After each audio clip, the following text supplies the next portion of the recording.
Okay, second video. I just want to look at the milestone carefully from the lens of the rubric so it's clear what's expected of you. Let's actually just go back to the two documents that you need. So you've got this document and you've got the Excel. Notice that the Excel opens in the summary page. And if you actually look at the summary page, it's got a bunch of formulas in here. That's because this summary page is already coded to bring answers over from the other three sheets. So actually, you're not doing any work in the summary page. And it would be nice if you started in the mortgage page, but that's not where this was saved. And so this is where you have to switch to.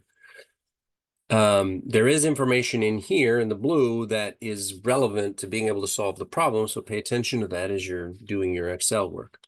So there's a sort of back and forth between the Word doc. Let me just close this other stuff. So I want to keep that open. Okay.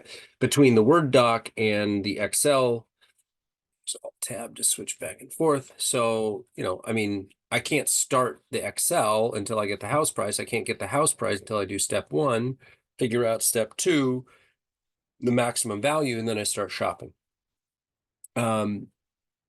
So in general, like any assignment, you're just going to kind of work through piece by piece, step by step. What question am I trying to answer? Where is it going to come from? How do I do it?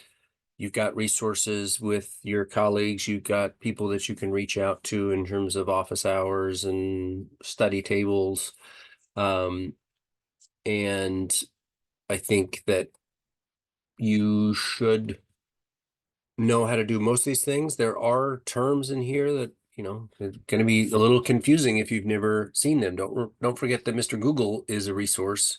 You don't know what HOA dues are, you can just look it up.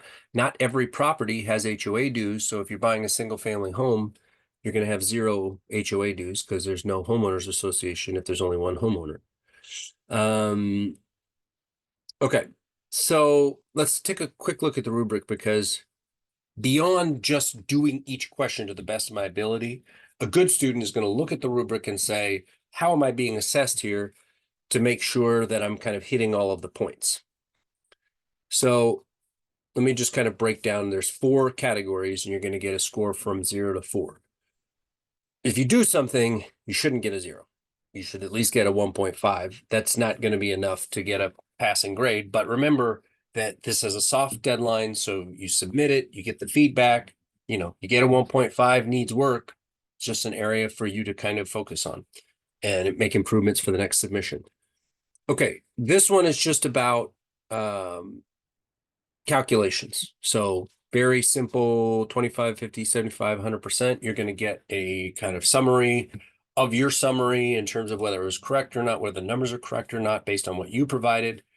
And so that's, the first part, pretty straightforward. If you get the answers right, you're going to get, if you get most of the answers right, you're going to get somewhere between 3.5 and 4 points. This one is really about Excel. How did you use Excel? We've had a lot of practice with that. You've been submitting stuff and using Excel and using formulas, so this really shouldn't be a challenge. If you think about this Excel document, 90% of this stuff is a formula. The house price, the first one, that's not a formula. You got to type it in there. The APR, that's not a formula. You got to type it in there. The insurance and the taxes, those aren't formulas. You got to type that in there. The monthly mortgage payment's already been calculated here, but you should still bring it down as a reference, not retype it.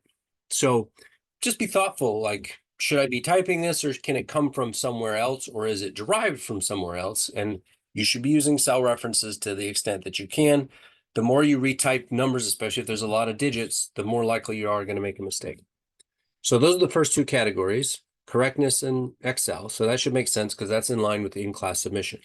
The third one is a kind of a mixture between Excel here, but then also sources. So if you look at this assignment here, there's specific places where it says, give me the sources. So link of the dream house is the first place, websites, second place, and then website here. So for all 3 categories, there should be some kind of linking to sources on the internet This is not, there's no need to do special citations, just drop a link in. That's good enough for now. It's just sort of looking at your ability to get stuff from the internet and bring it over and make use of it. So that's really the big part of the third category in that rubric. And then the fourth one is written communication. And that's a very specific part, which is at the end of this Word document.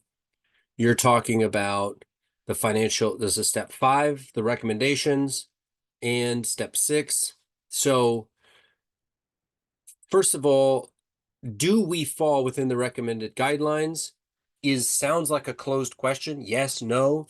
Here's, the percentage, or here's the number, and but go farther. You're going to be assessed in your writing here. So think about how to write a few sentences. I don't fall within the guidelines. This is what I should have been paying. This is what I actually am paying. So that's the kind of thing that I'm looking for here. The show your work is going to be connected in Excel. So you're not showing your work on this. This is about writing. Step 5, step 6, these are all writing questions. So it's very important that you spend a little bit of time thinking about the writing, maybe have somebody else read it, make sure it makes sense. That's what I'm going to be grading in the fourth part of the rubric. Okay, that's the milestone. Remember that the deadline for the milestone is an hour before class. Please don't come to class working on your milestone, because remember, it's a soft deadline. So turn in whatever you've got.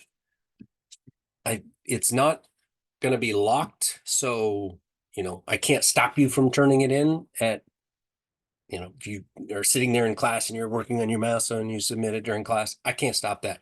But we're going to be talking about new stuff, and you're going to have time when I give you the feedback of what you've done to see, like, oh, I need to make improvements here, I need to make improvements here. And again, 100% resubmissions. There's no penalty for being late. There's no penalty for getting more points on the resubmission. It doesn't work like that. I just want this to be as good as possible, but I also want you to be focused on what you need to be focused on, which in class is the module 5 in class submission.